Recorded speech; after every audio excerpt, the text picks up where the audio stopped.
At 9:14 in the morning, 4 torpedoes entered the water at the same moment. Not from one direction, from two. 2 Kilo-class submarines firing within 4/10 of a second of each other from opposite bearings. One from the north, one from the south. The USS Abraham Lincoln had approximately 63 seconds before the fastest contact reached the hull. The crew had defeated one submarine before, one torpedo axis. 2 simultaneous axes from opposite bearings is not a harder version of the same problem. It is a different problem entirely. To understand what Iran built here, you need to understand one specific vulnerability that Iranian targeting officers had been studying for months. The Abraham Lincoln's countermeasure system deploys acoustic decoys from the stern, devices that mimic the carrier's hull signature and seduce homing torpedoes away from the real target. Against torpedoes approaching from behind, they are devastatingly effective. Against torpedoes approaching from the bow at the same moment, they are useless. 2 submarines, 2 bearings, north and south. Every decoy deployed to the stern protects the northern axis and leaves the southern axis completely open. Every evasive turn that takes the hull off the northern torpedo's intercept path puts it directly onto the southern torpedo's path. Every conventional response to one threat makes the other worse. Iran had not designed 2 submarines to double their chances of hitting the Abraham Lincoln.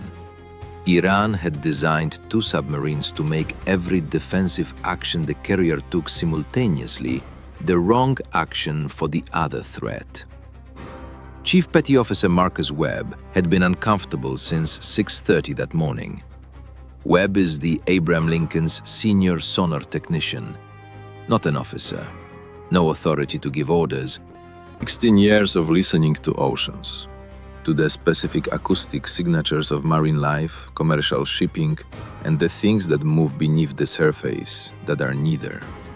In those 16 years, he had developed a particular instinct that cannot be taught and cannot be replicated by any system the Navy has ever built. He knows what the ocean sounds like when something is wrong. At 6:30, his passive sonar array picked up a contact on bearing 182. Faint, brief, gone in 3.1 seconds.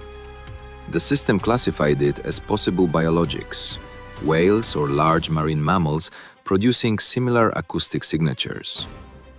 Webb looked at it for 4 seconds and logged it the same way. Possible biologics. Then he kept watching because something about the signature bothered him in a way he could not immediately put into words. At 7:44, he picked up another contact on bearing 014. Different bearing, different depth, same faint acoustic signature type, gone in 2.8 seconds. Possible biologics. 2 possible biologics. 3 hours and 14 minutes apart. Opposite bearings. Matching signature profiles. In 16 years of sonar work, Webb had never encountered matching biologic signatures from opposite bearings separated by hours. Marine mammals do not coordinate their movements across opposing compass bearings on 3-hour intervals.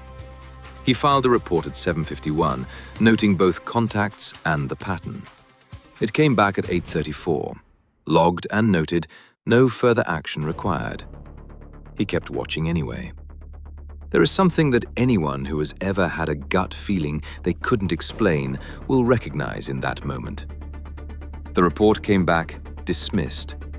The official system said it was nothing, and Webb kept watching anyway. Not because he was certain, because he wasn't certain enough to stop.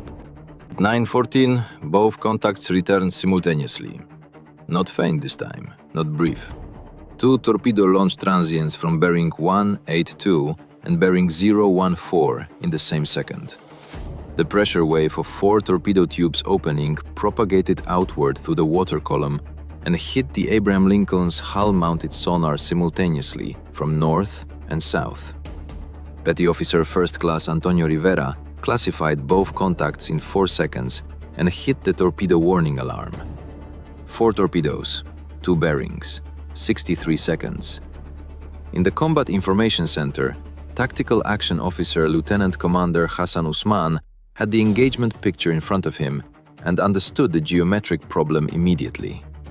The Abraham Lincoln began an emergency turn to starboard, the standard torpedo defense, taking the hull of the northern torpedo's projected intercept path.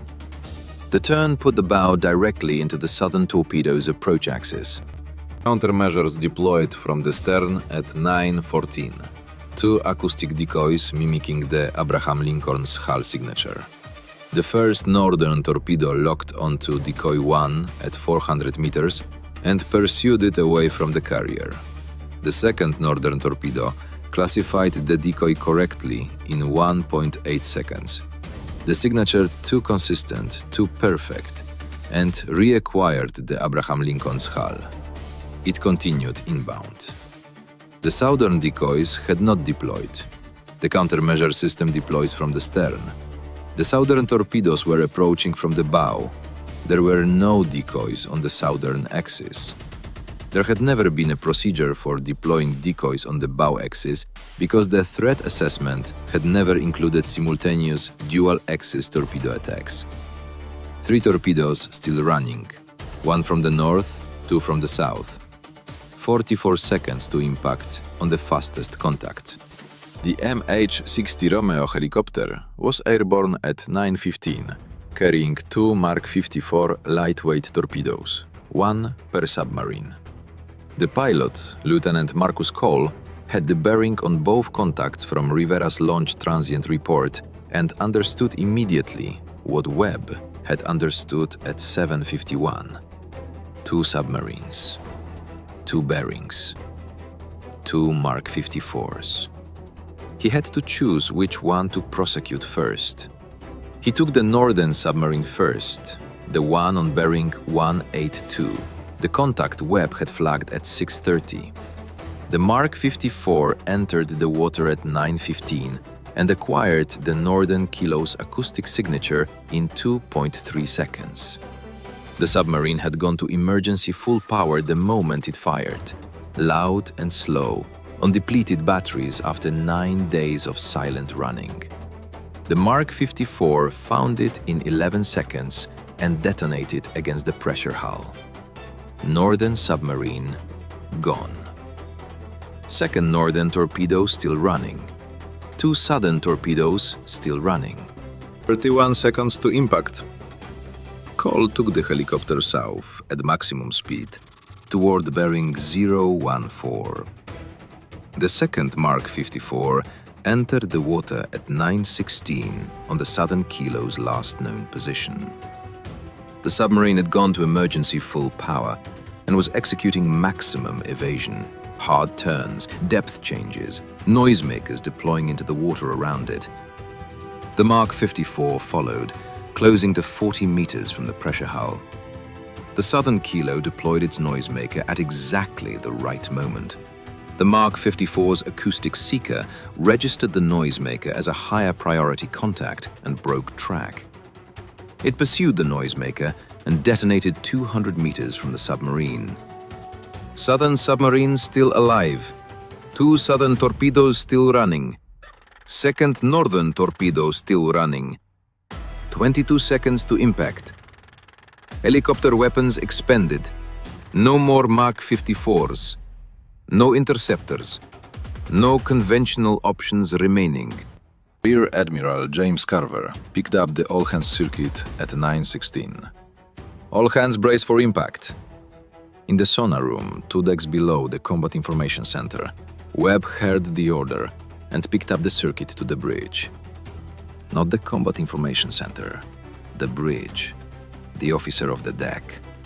Because what Webb needed was not a weapon solution. What he needed was a ship handler. He had been thinking about this since 9:14, since the moment the 4 launch transients hit his display, and he understood that the southern torpedoes had no countermeasure coverage and no evasive solution.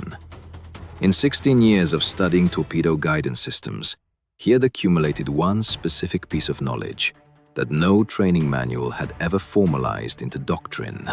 The SET-65 torpedo, Iran's Kilo-class standard armament, uses a wire guidance system, a physical copper wire connecting the torpedo to the submarine throughout its run, feeding it real-time position corrections as the target maneuvers. That wire has a maximum operating depth of 200 meters. Below that depth, the wire breaks from pressure. Above it, the wire remains intact. The torpedoes were running at 12 meters. The wires were intact. Webb could not cut the wires, but he knew what happened to thin copper guidance wires when a 100,000-ton nuclear-powered carrier running at maximum speed passed directly over them. The pressure wave generated by a carrier at flank speed, the wall of compressed water pushed outward from the hull as it moves, extends downward through the water column, with enough force to create acoustic interference and pressure disruption at shallow depths. Not enough to break the wires physically, enough to corrupt the electromagnetic guidance signal running through them for 3 to 4 seconds. 3 to 4 seconds of corrupted guidance on a torpedo 18 seconds from impact meant the torpedo committed to its last clean trajectory, aimed at where the Abraham Lincoln was before the corruption, not where it was after.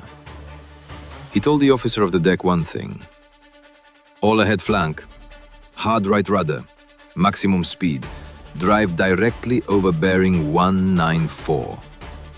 Now. The officer of the deck looked at the bearing. Bearing 194 was the approach axis of the southern torpedoes. Driving directly toward incoming torpedoes at maximum speed was not in any manual he had ever read. He executed the order anyway, because the admiral had already ordered brace for impact, and there was nothing left to lose. The Abraham Lincoln went to flank speed at 9:16 and 11 seconds. Hard right rudder, 100,000 tons of carrier accelerating toward the southern torpedo approach axis at maximum power, generating the largest underwater pressure wave its hull was capable of producing. Driving that pressure wave directly down into the water column at 12 meters depth, where 2 guidance wires were running. The first southern torpedo's guidance signal corrupted at 9:16 and 19 seconds, 8 seconds after the carrier went to flank speed. The torpedo committed to its last clean trajectory, aimed at a point in space the Abraham Lincoln had already passed through. It impacted the Arabian Sea 340 meters off the port bow. The explosion sent a column of white water 200 feet into the air. The ship shuddered. The second southern torpedo's wire survived the first pressure wave. The carrier's propeller cavitation field, the turbulent acoustic chaos generated by 4 propeller shafts at maximum power, reached it 2.3 seconds later. Guidance corrupted. Last clean trajectory. The torpedo impacted 280 meters off the starboard bow. The explosion was large enough to throw crew members off their feet in compartments 400 meters from the impact point. The second northern torpedo had been tracking the Abraham Lincoln through the turn and the acceleration. At flank speed, the carrier had moved 210 meters from the torpedo's last committed intercept point. The torpedo searched for the hull signature at its projected position and found nothing. It began a reacquisition sweep. The Abraham Lincoln was already past it and accelerating away. The torpedo ran out of fuel 160 meters from the carrier's stern and sunk without detonating. 0 hits, 0 hull damage. 6 crew members treated for injuries sustained during the emergency maneuver. In the Combat Information Center, Usman stared at his display for 4 seconds. 4 torpedoes, all 4 defeated. The ship shuddering from 2 near-miss detonations, but completely intact. He picked up the circuit to the sonar room. "Webb, what did you just do?" Webb looked at his display, at the 2 contacts he had logged at 6:30 and 7:44, at the guidance wire depth calculation he had been running in his head since 9:14, at the bearing he had given the officer of the deck. Drove over the wires, sir. SET-65 guidance limit is 200 meters. They were running at 12. The pressure wave corrupted the signal. Usman was quiet for 3 seconds. Then, How long have you known there were two submarines? since 7:51, Webb said. Since the matched pair report. The southern submarine had survived the Mark 54. It had not survived Webb. He had been tracking its acoustic signature continuously since the moment it went to emergency full power at 9:15. Loud, slow, running on batteries depleted by 14 days of silent transit. By 9:17, his tracking solution was accurate to within 25 meters on a submarine making 9 knots and getting slower. When he transmitted the solution to the Combat Information Center at 9:17, a second MH-60 Romeo was airborne at 9:19, carrying 2 fresh Mark 54s. Webb updated the tracking solution every few seconds as the southern submarine attempted to flee south toward the Gulf of Oman. The first Mark 54 found it at 9:22. The second impacted 9 seconds later. Both submarines gone. 4 torpedoes defeated. Abraham Lincoln fully operational. At 9:25, Rear Admiral Carver authorized the intelligence package Webb had been building since 6:30. Both submarines' complete transit routes, reconstructed from Webb's contact logs, the Hawkeye's passive tracking data, and the acoustic signatures captured during the engagement, transmitted to every asset in theater. Every thermocline hiding position both submarines had used, every tanker acoustic shadow route, every canyon interference zone, all of it mapped, all of it now known.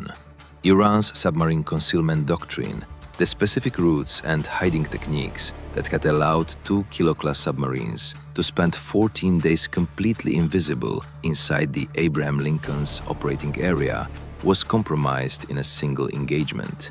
Every position Iran had used was now a potential ambush point.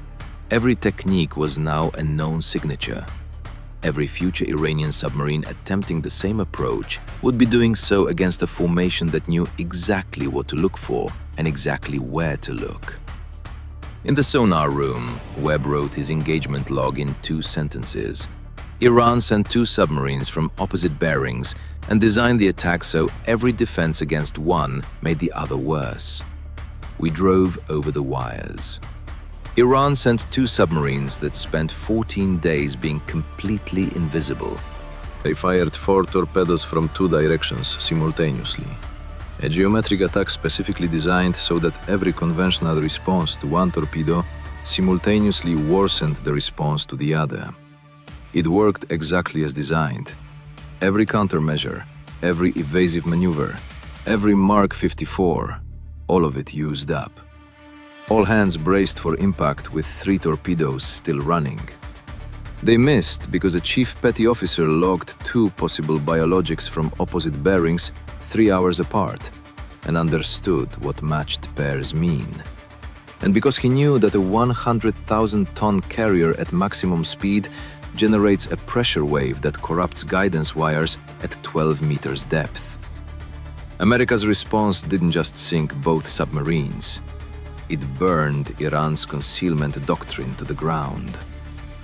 And the lesson Tehran took home from the Arabian Sea that morning was the one it least wanted to learn.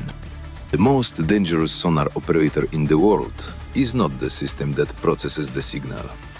It is the man who noticed the matched pair at 6:30, filed a report that came back dismissed, and never stopped watching. Most people, if they're honest, have been in some version of that position. The moment you flag something that doesn't feel right, get told it's nothing, and have to decide whether to trust the system or trust yourself. Webb trusted himself.